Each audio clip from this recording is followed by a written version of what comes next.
started.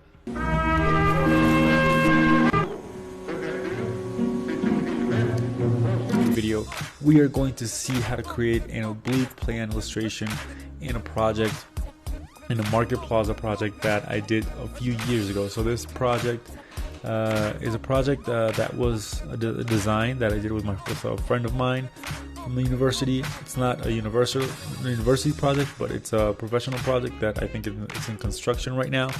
And well, we did some renders back then, and I wanted to update them because I want to update my portfolio. So I wanted to make an illustration. So first of all, I opened this file in SketchUp. I modeled it in Revit, but I opened it in SketchUp. And what I'm going to do is I'm going to export some clay renderings, some clay base renderings, and they're going to be two renderings, right? So there's going to be a rendering with soft shadows and one with hard shadows. So what we have to do here, it's very important. First, you have to put it in an asymmetric view in a parallel projection in SketchUp. Then when you open your V-Ray settings, remember that your material override option has to be on. Then when you go into your sunlight options, the size of the sunlight has to be more or less like 200, or it has to be a big size. That is for the soft shadows. As soon as you guys have this, you guys can render the image, and then when you want to render it again, for the hard shadows, you just put the sunlight in about 2 to 1. So that's going to give you hard shadows. And we're going to render both of these images and export them. What I also did was I exported the line file. So exported 2D graphic as a PNG file and imported all of this into Photoshop. As soon as I imported them into Photoshop, I scaled them up. I scaled the lines file because it wasn't scaled, and I mixed all of these layers, right? So I put the hard shadows layer on top, and I set that to multiply, and I turned the opacity a lot, down a little bit. I set it to divide, sorry, and I turned the opacity down a little bit so we can have some soft shadows, and it wasn't that high contrast image.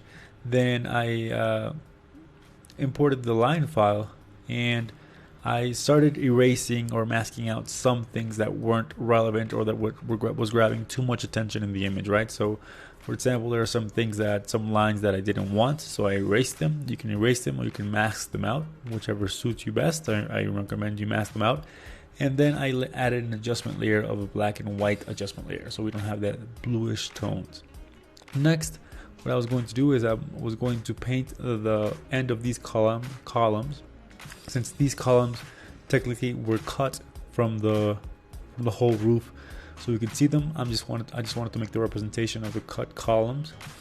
And I also started selecting the floor. So I was going to select this with my render ID, but the render ID didn't export only the floor as an object, so I had to do it manually. So I did this with the lasso tool. You can press L on your keyboard to do it with the lasso tool. Right now I have a tablet, so it's a bit faster, the process. And after I did this, I created a new layer and painted in a different color with the floor, right? So I wanted to have like maybe a live color, maybe a yellow or red, but I didn't really know what color I wanted for my illustrations. So after I did this was more or less like the most important part of the whole video, in my opinion, because it's the part where you choose the colors, where you choose the tone, where you choose what color palette you're gonna have. So I went to a color palette generator website, as you guys can see over here, and I started playing with colors, right? So I locked in the gray and the white that I already had, and the brown that I already had. After you lock these guys out, I changed this one to yellow because I wanted a more live color. And when you press spacebar, this website gives you different options of different color palettes that would work with those colors that you already have, right? So this was the option that was given to me, right? So a very pastel color palette. So I proceeded to coloring everything yellow, and also I wanted to give a little bit of texture to that floor because it was looking like too plain. And I wanted to add some people. So you want to create a new layer, and with the brush tool, remember it has to be scaled you want to add about 4 to 5 different types of people in your illustration.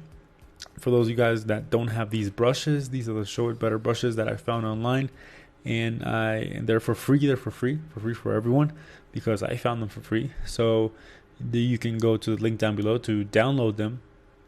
And I colored them white because I wasn't planning on coloring them after. And what I also did was I wanted to add a texture to the floor. So after I added the shadows to many of these people, I just, with a 10% soft opacity brush, black brush, I rapidly added the shadows to all the people, and it made it look much more interesting. What I also did was I created a new layer, painted it white, and right click on the layer and right click on blending options. So blending options, when you go to pattern overlay, it has different options or different patterns you can overlay the image on that layer. So for example, in this case, I wanted to have some vertical lines overlaid because I think the image is very vertical with different columns. So I wanted to emphasize much more this verticality of the image. So I made some vertical lines using the blending options tool. And what I also started doing was adding some textures to give the image, a lot of texture, so it doesn't look so plain, right? So many of these textures I downloaded for free on the internet. These textures that you guys are seeing right now are from a page called Spoon Graphics. You can just type Spoon Graphics on your on Google, and you can find them for free. So I started importing different textures and setting them to the mode of multiply, so you can still have the shadows and all the detail underneath of your original image. Next, I wanted to put the text on the image, but I was noticing that there was a lot of white space that wasn't being used and wasn't relevant in the illustration. So I just cropped many of these things out. And I think that was the best step as well, because there was a lot of white space that wasn't necessary for the image.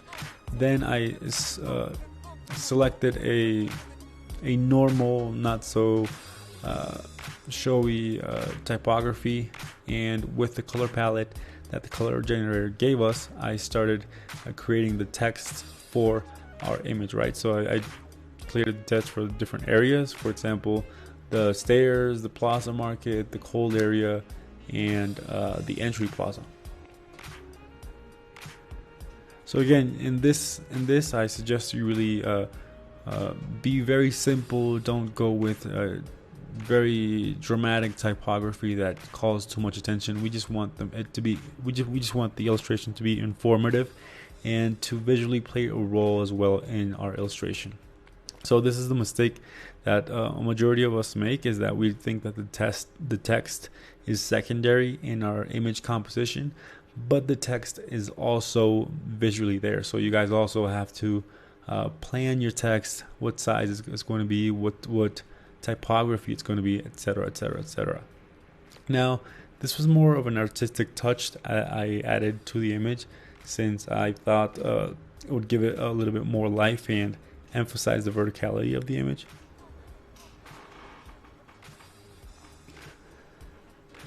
So what I did was, with a white brush, I just painted some vertical lines that ended up in the columns that were already designed, and it gave the image much more life. And after this, I thought the dark blue wasn't the right color. It was a very serious color, so I went with the other color that the color generator gave me, and I started coloring the frame, the stroke of the outside of the building, and I noticed that maybe the whole outside could be of this color and it would look nice. So I just rapidly painted it to see if it would work, and I thought it did. So I went to my Render ID channel, selected everything that was outside of the building. I created a new layer, and with the paint bucket tool, you can press G on your keyboard for your paint bucket tool, color in everything and set that layer to multiply. When you set it to multiply, all the layers underneath are going to also grab relevance in this layer. So as you guys can see here, our colors are looking very interesting, are looking very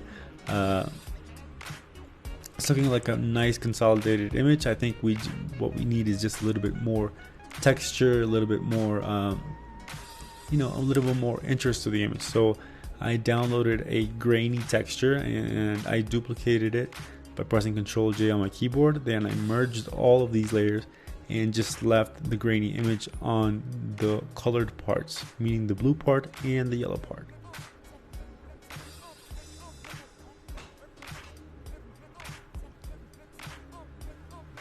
Once I did this, I also applied a motion blur to the grainy texture so it would look vertical. So you can just go to filter motion blur and put it to 90 degrees.